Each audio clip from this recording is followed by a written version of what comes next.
La vie secrète des maîtresses, première partie.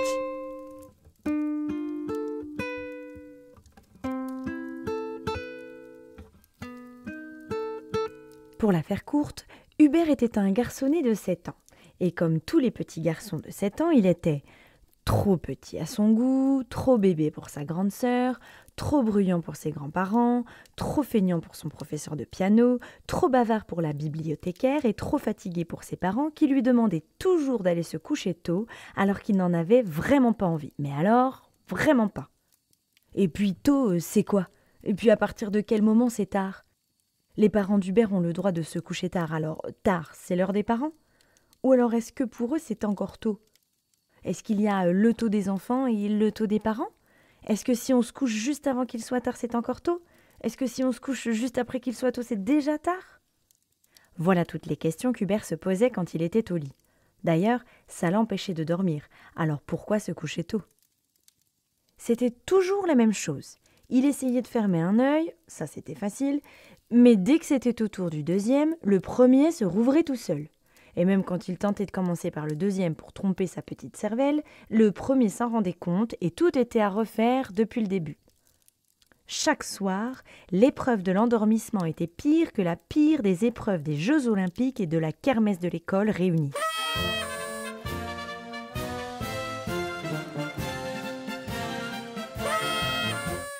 Autour de lui, c'était comme si tous les objets de sa chambre lui criaient en chœur. « Ouvre tes yeux! Regarde-moi! T'endors pas !»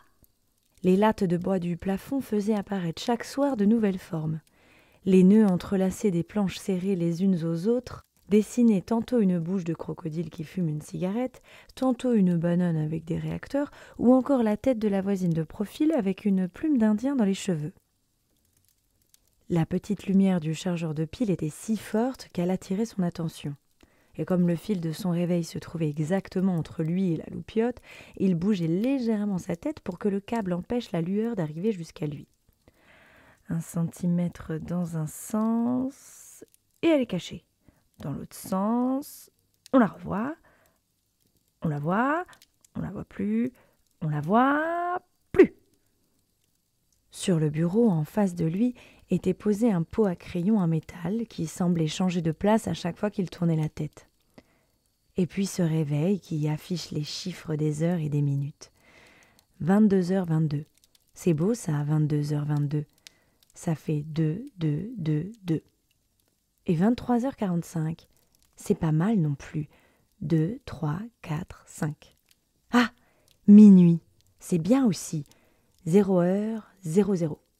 Il se demandait toujours si c'était déjà demain ou encore hier. Hein? Quoi? Déjà minuit? Tout le monde dormait dans la maison, mais Hubert attendait désespérément l'arrivée du marchand de sable. Le train du sommeil était déjà passé sans s'arrêter à la gare de sa chambre. En plus, il n'y a rien qui empêche plus de dormir que de savoir qu'on doit dormir. Dehors, les feuilles des arbres, brinque-ballées par le vent, faisaient des ombres bizarres sur le tapis à franges. Alors Hubert, persuadé que la cause de son insomnie venait de là, entreprit d'aller fermer ses rideaux. En les saisissant dans chacune de ses mains pour les glisser d'un coup sec devant la fenêtre, il aperçoit son école, juste en face. Jusque-là, rien d'anormal, l'école a toujours été en face de chez lui. Mais là, c'est différent, elle est allumée. En plus, il reconnaît bien, c'est la fenêtre de sa classe. Qui peut bien avoir envie d'apprendre les tables de multiplication à minuit 49? Quoi? Minuit 49? En inspectant minutieusement le bâtiment, il remarque des variations de lumière. Ça bouge là-dedans. Il y a quelqu'un, sans aucun doute. Un voleur de crayons gris, le plus faillot des élèves de l'école qui voudrait s'avancer pour le lendemain. Les souris de la cantine qui ont décidé de coloniser l'établissement tout entier? Difficile de le savoir, mais il fallait qu'il en ait le cœur net. Depuis la porte vitrée du rez-de-chaussée en bas, il y verrait plus clair. En descendant doucement l'escalier en bois, il retenait sa respiration pour ne pas laisser craquer les marches sous ses pas. Parce que c'est bien connu, quand on respire, on laisse les sons des choses s'échapper n'importe comment. Une fois arrivé en bas, il ne s'agissait pas non plus de permettre au grincement de la porte du salon de faire son chemin jusqu'aux oreilles de ses parents. Alors Hubert lui ordonne un chut autoritaire lorsqu'elle commence à couiner. Chut, ça marche. Ça y est, il vient d'atteindre le lieu parfait pour inspecter le pire endroit du monde entier, son école. Mais malheureusement, la fameuse vitre du salon ne lui donne pas entière satisfaction. Il y voit mieux qu'en haut, oui, mais pas assez pour faire un rapport complet à ses camarades le lendemain. Et ça serait bien dommage de s'en priver. En tournant la tête, il aperçoit la paire de bottes en caoutchouc de sa grande sœur. Ça y est, il ne pouvait plus faire marche arrière.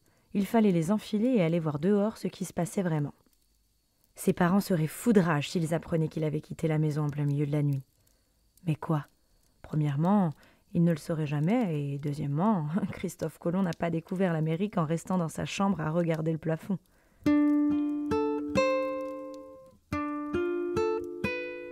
Fin de la première partie.